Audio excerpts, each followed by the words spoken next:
Good morning students. Biomolecules के क्रम में आज हम पढ़ेंगे एंजाइम्स का नामकरण और वर्गीकरण किस प्रकार किया जाता है। अभी तक हजारों एंजाइमों की खोज की जा चुकी है।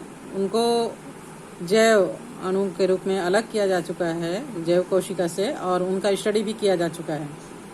एंजाइम के द्वारा विभिन्न अभिक्रिया के उत्प्रेरण के आधार पर कौन सा एंजाइम कौन से अभिक्रिया को उत्प्रेरित करता है, इस आधार पर उन्हें विभिन्न समूहों में वर्गीकृत किया गया है और इनको 6 वर्ग और प्रत्येक वर्ग को फिर से 4 से लेकर 13 उप वर्ग में विभाजित किया गया है, जिनका नामकरण 4 अंक की संख्या पर आधारित है। कैसे किया जाता है नामकरण? जैसे ऑक्सीडो रेडिएक्टेज या डिहाइड्रोजिनेजेज एंजाइम जो 2 क्रियाकारकों सब्सटेंट और S और S1 के बीच ऑक्सीकरण और अपचयन की क्रिया को उत्प्रेरित करते हैं। ऑक्सीडेशन एंड रिडक्शन की अभिक्रिया को उत्प्रेरित करते हैं।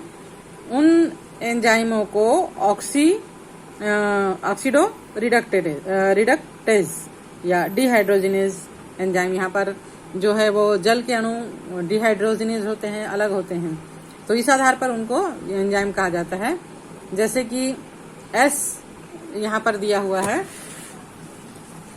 उपचित है और S1 जो है वो ऑक्सीकृत है, तो यहाँ अभिक्रिया के पश्चात S ऑक्सीकृत हो जाता है और S1 जो है वो अपचयित हो जाता है या उपचयित हो जाता है।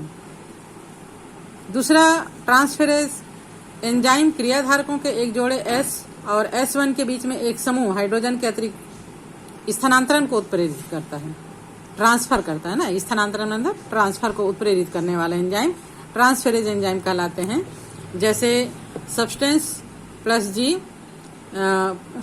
G है और इसमें S1 जो है वो प्लस होकर अभिक्रिया के पश्चात सब्सटेंट, ये वाला सब्सटेंट अलग हो गया और S1 के साथ G जुड़ गया, तो G को जो यहाँ पर एंजाइम है उसने ट्रांसफर करके दूसरे सब्सटेंस के साथ जोड़ दिया।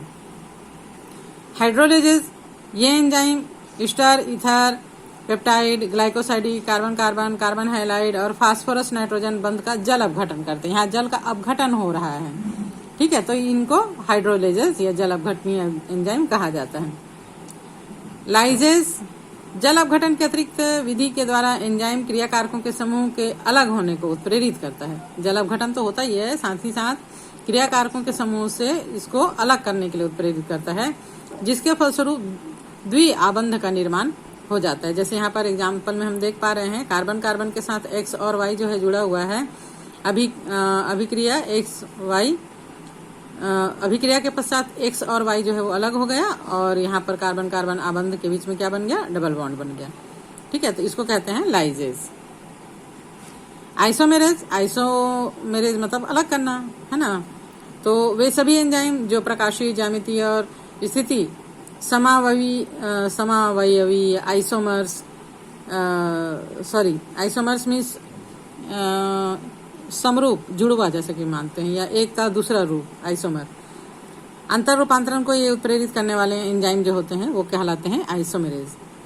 लाइगेजेस एंजाइम 2 यौगिकों के आपस में जुड़ने को उत्प्रेरित करते हैं। जैसे एंजाइम जो carbon oxygen, carbon sulphur, carbon nitrogen और फास्फोरस ऑक्सीजन बंध के निर्माण को ये उत्प्रेरित करते हैं, तो ऐसे एंजाइम को लाइगेजेस कहा जाता है।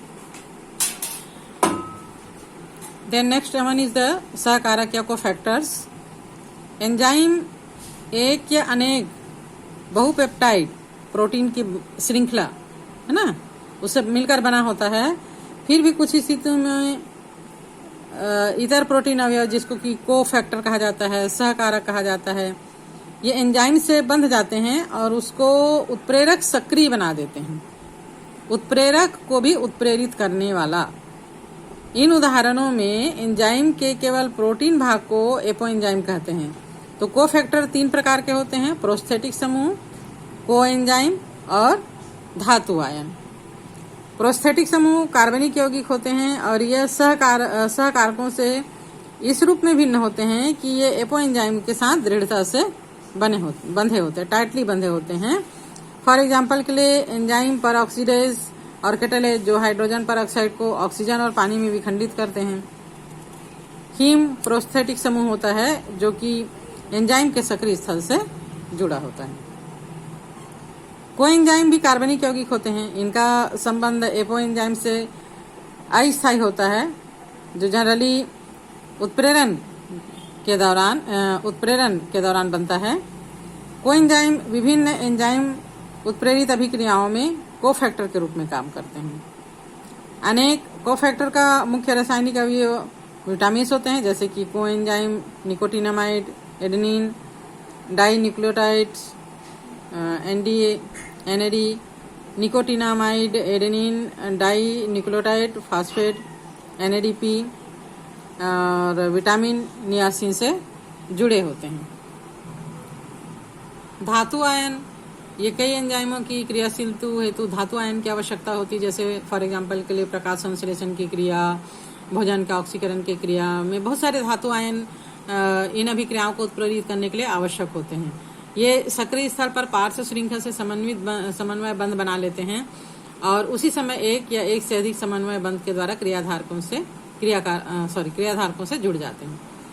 जैसे प्रोटियोलिटिक एंजाइम कार्बोक्सी पेप्टिडेज से जिंक एक सहकारक या कोफैक्टर के रूप में जुड़ा होता है।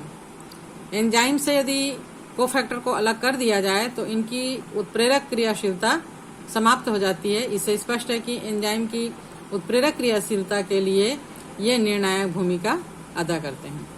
मतलब जो कोफैक्टर होते हैं वो एंजाइम को उत्प्रेरित करते हैं कि आप सब्सटेंस से जुड़िए और उसको उत्प्रेरित कीजिए, तो इसके लिए ये आवश्यक होते हैं।